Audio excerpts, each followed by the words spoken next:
Hindi ako nakikipagbiruan. Ano? Ha? To my office now. Okay. Pumasok ka. Ngayon, Mr. Alvarez, alam mo ba kung bakit kita pinatawag sa opisina ko? Eh, ma'am, totoo naman po kasi. Tingnan nyo naman po yung itsura nyo. Mukha po. Manahimik ka! Nadali ka na naman. Pinatawag kita dito sa opisina ko kasi masyado ako nasaktan sa mga sinabi mo. Masyado mo akong pinahiya sa mga estudyante mo. Ano na lang iisipin nila sa akin? Na kinakayan-kayanan lang ako ng isang teacher at ako isang principal. Pinatawag kita dito sa office ko para humingi ka ng tawad sa akin.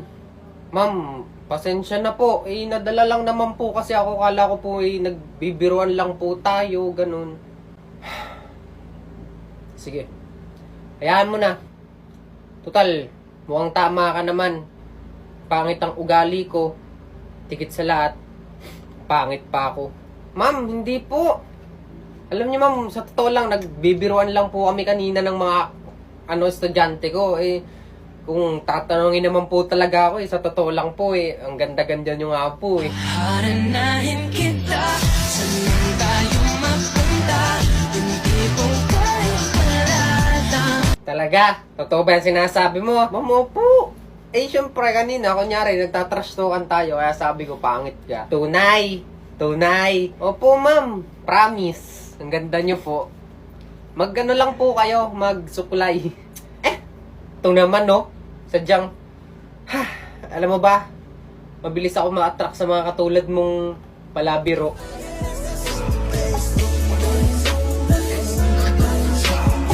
Di ba Di ba, meron daw po kayong manliligaw? Oo, totoo, meron. Pero, baka patigilin ko na rin yun. Kasi, parang gusto ko, ikaw na lang yung manligaw sa akin. Haranahin kita, saan tayo mapunta. Ma'am, wait lang.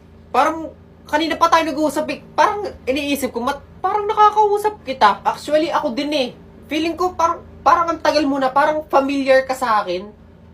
Parang, ikaw yung nakakausap ko sa tingin mo. Haranahin kita, saan tayo mapunta. Small world! Oh my God, kaya nga!